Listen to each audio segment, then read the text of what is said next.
देखिए, चुनाव में लोकतंत्र में टिकट मांगने का सबको अधिकार होता है। भले ही वो कोई सी पार्टी है जो चुनाव लड़ने का इच्छुक है। जो आदमी राजनीति करता है वो चाहता है कि मुझे भी टिकट मिले, मैं भी एमएलए बनूं, मैं भी एमपी बनूं। जिस तरीके का चुनाव होता है, चाहे लोकसभा का हो या विधानसभा का हो। नॉमिनेशन फाइल कराने गए थे आप? नहीं, नॉमिनेशन तो नहीं हम गए। आपके पास निमंत्रण आया था? नहीं, निमंत्रण मैंने अब भी कहा कि अभी मेरे सोमेंद्र तोमर जी सुबह बात कर दी कि आप कब जाएंगे। मैं कहा देखिए, हम राजनीति करते हैं, हम वर्कर तो है नहीं, हम नेता हैं, हमारा नाम है, हमारे हाँ, आपको निमंत्रण आना चाहिए ना प्रत्याशी की तरफ से। हम सम्मान के वहाँ हमारा वजूद है, हम कुछ रहे हैं। हाँ। तो बाप भाई इज्जत कोई जाएगा तो हम बुलाएंगे। अब ये तो है नहीं कि आप बैल मुझे मारा वो जाते फिर कोई दिक्कत नहीं है, उसके हाजिर भी ना लगे। तो मुझे लगता है राजपाल सैनी साहब को भी नहीं बुलाया उन्होंने। नहीं वो बुलाया। गए नहीं और नहीं। उनके बेटे गए थे। बेटे गए थे, जैसे मुझे मालूम हुआ है, यही बात है। उनको भी नहीं बुलाया। उनको भी नहीं बुलाया। वजह रही कि मीरापुर विधानसभा है, जब ये सीट आरएलडी को दी तो बीजेपी का प्रत्याशी क्यों लाया गया? बात आपकी किसी हद तक ठीक है, क्योंकि एक गांव की मिसाल है, एक अनार 100 बीमार। टिकट तो एक था, एक को देते, जो 26 उम्मीदवार थे 25 नाराज थे। वो तो परिस्थिति बनती है। तो उन्होंने रास्ता एक बहर ये निकाला कि भाई जब गठबंधन का चुनाव है, गठबंधन का चुनाव के हम चुनाव लड़ रहे हैं, तो चूंकि अपना ना देके हम अपना भारतीय जनता पार्टी से ले, उनके वफादार भी है और पूर्व में एमएलए भी रही है। तो इस वजह से पार्टी हाईकमान ने निर्णय लिया। नमस्कार, इस वक्त मुजफ्फरनगर के मीरापुर में उपचुनाव हो रहा है विधानसभा का, और मीरापुर हॉट सीट बनी हुई है। सबकी निगाहें मीरापुर पर लगी हुई हैं। आरएलडी और बीजेपी का गठबंधन है। प्रत्याशी मिथिलेश पाल हैं, जो वहाँ से 2009 में विधायक रही हैं मोरना सीट से।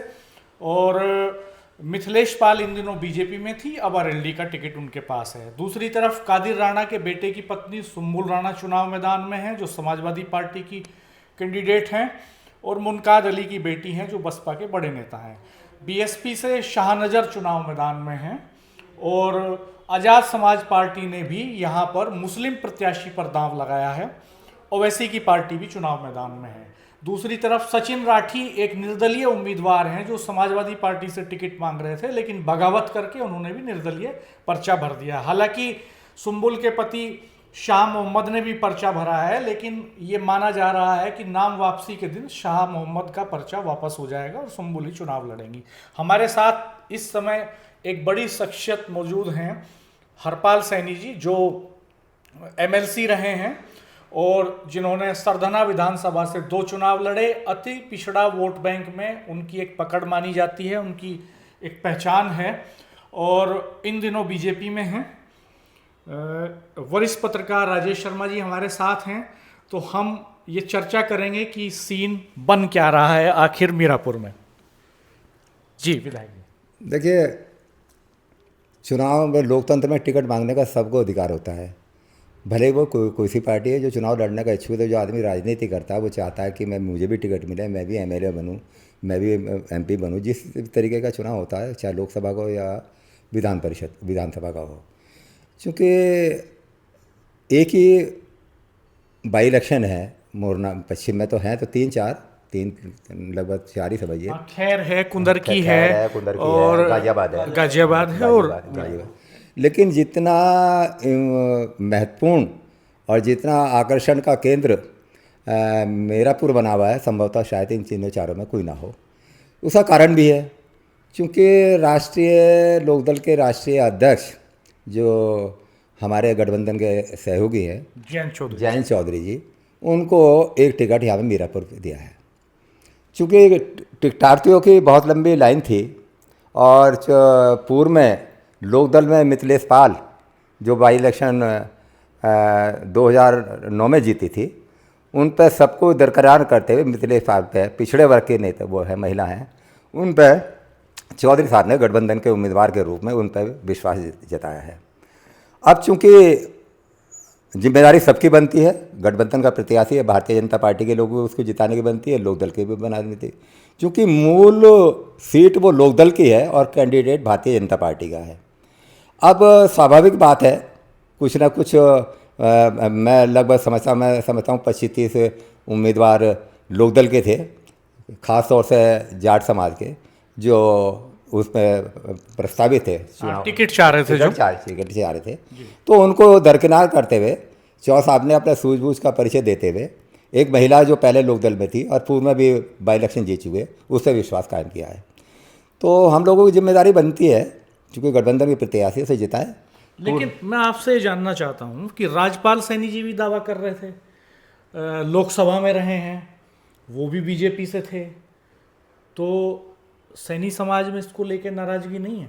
नहीं, ऐसी कोई बात नहीं है। तो हमारे पास विचार हुआ, हमारे उस पर विचार हुआ, हमने कहा हम 2 साल का चुनाव नहीं लड़ेंगे, ऐसी कोई बात नहीं है। तो पार्टी सब कुछ देखती है कि सैनी समाज की कितनी है, और सैनी समाज में जाटों में भी, जैसे कोई आपके कोई जाट में जैसे कोई राणा है, आपके कोई राय है, कोई फुलिया, भिन्न भिन्न नाम उपनाम से पुकारे जाते हैं। इस तरीके से सैनी समाज में भी भिन्न भिन्न नाम से पुकारे जाते हैं। तो मोस्ट चाहे जनरल जो सैनी समाज में है, मैंने तो पूरे से सैनी समाज को जिंदा रखने के लिए, उसमें भागीदारी सुनिश्चित करने के लिए मैंने तो सैनी समाज के लिए बहुत बड़ा संघर्ष करा। और मैं तो ख़ास तौर से चौधरी अजीत सिंह जी का मैं अग्रणी हूँ, उनका ऋणी हूँ कि उन्होंने मुझसे उस समय तत्कालीन सारे अपने कैंडिडेट को दरकिनार करके मुझे विधान परिषद में भेजा था। और जैसा आदेश पार्टी का होगा, मैं उस वर्तमान जो कैंडिडेट है हमारे संयुक्त गठबंधन के उम्मीदवार है, उसे जिताने के लिए डोर टू डोर जाएंगे, उसे जिता के विधानसभा में भेजेंगे, कोई दिक्कत नहीं है। नॉमिनेशन फाइल कराने गए थे आप? नहीं, नॉमिनेशन तो नहीं हम गए। आपके पास निमंत्रण आया था? नहीं, निमंत्रण मैंने अब भी कहा कि अभी मेरे सोमेंद्र तोमर जी सुबह बात कर दी कि आप कब जाएंगे। मैं कहा देखिए, हम राजनीति करते हैं, हम वर्कर तो है नहीं, हम नेता हैं, हमारा नाम है, हमारे कोई आपको निमंत्रण आना चाहिए ना प्रत्याशी की तरफ से। हम सम्मान के वहाँ हमारा वजूद है, हम कुछ रहे हैं। तो बाप भाई इज्जत कोई जाएगा तो हम बुलाएंगे। अब ये तो है नहीं कि आप बैल मुझे मारा वो जाते फिर कोई दिक्कत नहीं है, उसकी हाजिर भी ना लगे। तो मुझे लगता है राजपाल सैनी साहब को भी नहीं बुलाया उन्होंने, नहीं वो बुलाया। गए नहीं, और उनके बेटे गए थे। बेटे गए थे, जैसे मुझे मालूम हुआ है, यही बात है। उनको भी नहीं बुलाया? उनको भी नहीं बुलाया। तो और आरएलडी के भी कई नेता नहीं गए, जैसे वो एक अजीत अजीत राठी हैं, वो नहीं गए, संदीप नहीं गए, हाँ बहुत लोग नहीं गए जी। जो स्वाभाविक है। क्या ये लोग बुलाए गए नहीं थे या नाराज हैं इसलिए खुद ही नहीं गए? नहीं, कुछ को बुलाया नहीं गया, कुछ नाराज भी हैं, दोनों ही बात है।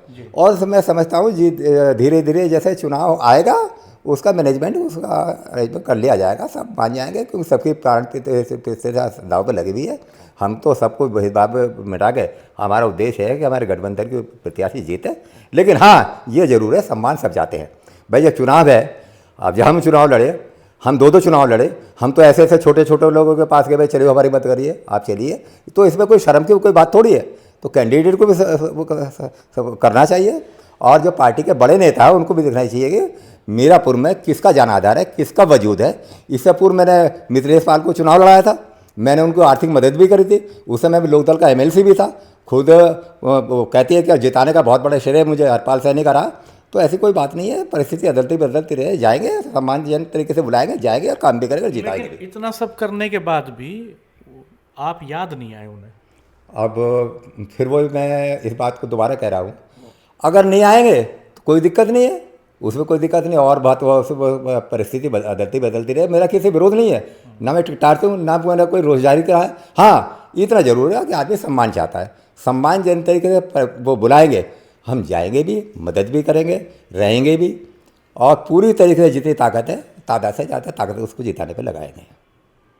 राजेश भाई साहब, आप सवाल पूछिए विधायक जी से। विधायक जी, ऐसा क्या हुआ, अब तो सरकार है, ऐसा तो नहीं कि अब जितनी भी 9 विधानसभा सीटों पर उपचुनाव हो रहा है, और ये अगर सारी सीट भाजपा हार भी जाए तो सरकार तो नहीं गिर सकती, ना सरकार बन सकती। तो ये क्या वजह रही कि मीरापुर विधानसभा है, जब ये सीट आरएलडी को दी तो बीजेपी का प्रत्याशी क्यों लाया गया? बात आपकी किसी हद तक ठीक है, क्योंकि एक गांव की मिसाल है, एक अनार 100 बीमार। टिकट तो एक था, एक को देते, जो 26 उम्मीदवार थे 25 नाराज थे, वो तो परिस्थिति बनती है। तो उन्होंने रास्ता एक बहरहाल ये निकाला कि भाई जब गठबंधन का चुनाव है, गठबंधन का चुनाव के हम चुनाव लड़ रहे हैं, तो चूँकि अपना ना देके हम अपना भारतीय जनता पार्टी से ले, उनके वफादार भी है और पूर्व में एमएलए भी रही है। तो इस वजह से पार्टी हाईकमान ने निर्णय लिया। अच्छा विधायक जी, अभी हमने कई बार देखा कि जो विक्रम सैनी खतौली के पूर्व विधायक थे, उन्हें कई बार आरएलडी पे बहुत तंज कसे, कहा कि हालांकि जब खतौली में उपचुनाव हुआ तो आरएलडी मदन भैया जीते, तो उन्होंने बड़े कई तंज कसे। और मुझे लग रहा कि जब से टिकट डिक्लेयर हुआ है, अभी विक्रम सैनी कहीं नज़र नहीं आए, राजपाल सैनी का नाम आया तो उन्हें टिकट नहीं मिला। चंदन चौहान चूँकि जो गुजर समाज हैं, उनमें कुछ लोगों का कहना है कि भाई ये सीट गुजरों की थी, या चंदन चौहान थे तो किसी गुर्जर को टिकट मिलना चाहिए था। क्या ये जो सब इकट्ठे हैं, ये नाराज़गी ये जो सब नाराज लोग हैं, क्या ये कहीं कोई असर डालेंगे चुनाव पे? देखिए, जहाँ तक नाराज़गी और गैर नाराज़गी की बात है, वहाँ के जो मूल वोटर है, जैसे कहते हैं कि लोकदल का जो मूल वोटर है जाट है। अब वहाँ पर जाट क्या कहता है, वहाँ के मतदाता क्या कहता है, समाज और भी जुड़े हुए हैं, लेकिन अमूमन ये कहलाती है कि जो लोकदल का मूल वोटर है वो जाट है। अब वो कहते हैं, जाट वहाँ का मतदाता कहते हैं, जो टिकटार्थी वो कहते हैं कि हमने चंदन चौहान को जिताया, लोकदल जिताया, उसको एमएलए बनाया तो हमने बनाया, उसके घर वाले को बनाए तो हम बनाए, तो क्या हम उसको जिताने के लिए हमारा भी नंबर आएगा नहीं आएगा, इस बात का रोष था उसमें। ये है, और कोई विशेष बात नहीं है। अब क्या इसमें बीजेपी लोकदल डरी हुई थी चुनाव को लेके? अब देखिए, परिस्थिति हो तो आदमी सब कुछ देखता है क्या नहीं है, लेकिन एज ए होल चुनाव कोई मामूली चुनाव नहीं है। आप कहने लगे घर बैठ के चुनाव जीत जाएंगे या इसको नाराज़गी को उसको अनदेखा कर देंगे, ऐसा भी होगा तो नुकसान भी उठाना पड़ सकता है। मुझे कहने में कोई संकोच नहीं है। तो ये चुनाव बड़ी प्रतिष्ठा का सवाल है सबके लिए, पार्टी लोकदल के लिए प्रतिष्ठा का सवाल है, और भारतीय जनता पार्टी के प्रतिष्ठा का सवाल है, और सबसे ज़्यादा है राष्ट्रीय लोकदल के प्रतिष्ठा का सवाल, क्योंकि एक सीट मिली उनको, इस वजह से चौधरी जैन जी की इज्जत उस पर दाव पे लगी है। आपका कहने का मतलब ये है कि चुनाव बहुत कांटे का है? कांटे का, बिल्कुल निश्चित कांटे का। मैं वहाँ की डेमोग्राफी देख रहा था, 38% अदर बैकवर्ड कास्ट है, 38% मुस्लिम है, लगभग 19-20% दलित है, और लगभग 4-5% के आसपास वहाँ पे जनरल कास्ट का वोट है। तो जो ये सोशल इक्वेशंस हैं, ये भी आपकी बात की पुष्टि करते हैं। ये सोशल इक्वेशंस भी बताते हैं कि चुनाव बहुत कांटे का है, और 1-2% वोट इधर उधर शिफ्ट होने से ही नतीजे बदल जाएंगे। असल में होता क्या है, ये बात ठीक है जो आपने कास्ट बताया। जहाँ तक बैकवर्ड का और हिंदू मुस्लिम मतदाताओं का प्रश्न है, इन लोगों का वोटिंग होता है कम, और मुस्लिम समाज का वोटिंग होता है ज़्यादा परसेंटेज के हिसाब से। और आखिर में हमेशा आपने देखा होगा, जब भी चुनाव ऐसा हुआ होगा तो पोलराइजेशन हो जाता है।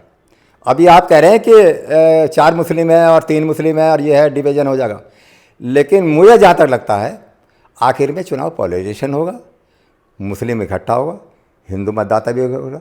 अगर इन्होंने थोड़ी सी भी ढील कर दी या मतदान में भाग नहीं लिया तो नतीजा कुछ भी हो सकता है। नतीजा कुछ भी हो सकता है। नतीजा कुछ भी हो सकता है क्योंकि इस समय के जो हालात हैं, हम देख रहे हैं कि वहाँ लगातार अब संजीव बालियान जो पूर्व केंद्रीय मंत्री हैं, उन्हें जिम्मेदारी दी गई, बताया गया कि मिथिलेश पाल को टिकट दिलाने में उनका ज़्यादा रोल है। तो एक तरफ जहाँ आरएलडी और बीजेपी में लगातार टकराव रही, कड़वाहट रही लगातार 10 साल तक, तो जब क्या एक मंच साझा करेंगे वे लोग जो लगातार जिनके बीच में संघर्ष रहा, तो वे सब एक मंच पाएंगे? आना चाहिए। नहीं आएंगे, फिर मैं दोबारा कह रहा हूँ, अगर नहीं आएंगे तो नुकसान होगा। तो मैं जहाँ तक मेरे अपने राजनीतिक अनुभव की बात है, जहाँ तक मेरी सोच की बात है, तो सबको एक मंच पर आना पड़ेगा, सबको मदद करनी पड़ेगी, भेदभाव मिटाने पड़ेंगे, दूरियां कम करनी पड़ेगी, तभी चुनाव जीत पाएंगे। क्या ये ओवर कॉन्फिडेंस है जब नामांकन हुआ, क्योंकि आप बड़े नेता हैं और वेस्ट यूप में आपका अपना जनाधार भी है, तमाम पॉलिटिकल पार्टी के बड़े जो अध्यक्ष हैं वो सब आपका बहुत सम्मान करते हैं, ऐसी क्या वजह रही कि आपको बुलाया नहीं गया, आपको भी नहीं कहा गया, राज्यपाल सैनी को कहा गया, ऐसे बहुत सारे लीडर हैं जिन्हें कहा ही नहीं गया नामांकन? तो क्या ओवर कॉन्फिडेंस है आरएलडी बीजेपी में? जो प्रश्न आपने मेरे से किया, कई लोगों ने मेरे से प्रश्न किया, तो कहने लगे आपको नहीं बुलाया, तो मैंने ये जवाब दिया भाई नहीं बुलाया तो कोई बात नहीं है। अब जैसे पार्टी का आदेश है, कार्यक्रम तो करना ही है, कोई दिक्कत नहीं है, लेकिन आदमी सम्मान चाहता है, सम्मानजनक तरीके से बुलाएंगे सबको, मेरे व्यक्ति की बात नहीं है। आपने कहा कि उसको नहीं बुलाया, उसको नहीं बुलाया, सबको इनको बुलाना पड़ेगा, सबको जाना पड़ेगा, और नहीं बुलाएंगे तो फिर मैं बता रहा हूँ आपको, मुझे सच बोलने में कोई कड़वाहट में मुझे कोई दिक्कत नहीं है। अगर आप एकजुट नहीं होंगे, सम्मान नहीं देंगे, सबकी जिम्मेदारी नहीं लेंगे, तो नुकसान उठाना पड़ सकता है। पुनः आपको बता रहा हूँ। विधायक जी, अब जब चुनाव होगा तो जो मुख्यमंत्री का नारा है कटोगे तो बटोगे, जब मुख्यमंत्री जी एक मंच पर होंगे और आरएलडी प्रमुख जयंत चौधरी एक मंच पर होंगे और वो ये बात जब कहेंगे कटोगे तो बटोगे, तो क्या आरएलडी प्रमुख इस बात को बर्दाश्त करेंगे या उसकी वो सहमति देंगे? अब जब गठबंधन है तो सहमति देनी पड़ेगी भाई, गठबंधन है अब जो मुख्यमंत्री जी बोल रहे हैं वो बोलना उनको जैन जी को पड़ेगा। कहीं ऐसा तो नहीं है कि वो जैन जी भाईचारे का नारा लगाएं और मुख्यमंत्री जी साइलेंट रहें, ये नारा नहीं दें? अब ये जैसे हालातों की परिस्थिति के ऊपर निर्भर है, उस समय क्या होगा। उस समय जैसे आपने अभी थोड़ी देर पहले से पूछा कि आपको नहीं बुलाया, उसको नहीं बुलाया, उस समय का हालात जब सजेगा, दरबार सजेगा, उसमें कौन कौन होंगे, क्या होगा, वो तत्काल देखने वाली बात है। तो अभी दरबार सजना बाकी है, अभी मुकाबला बहुत कड़ा है। आज की तारीख में कुछ भी हो सकता है।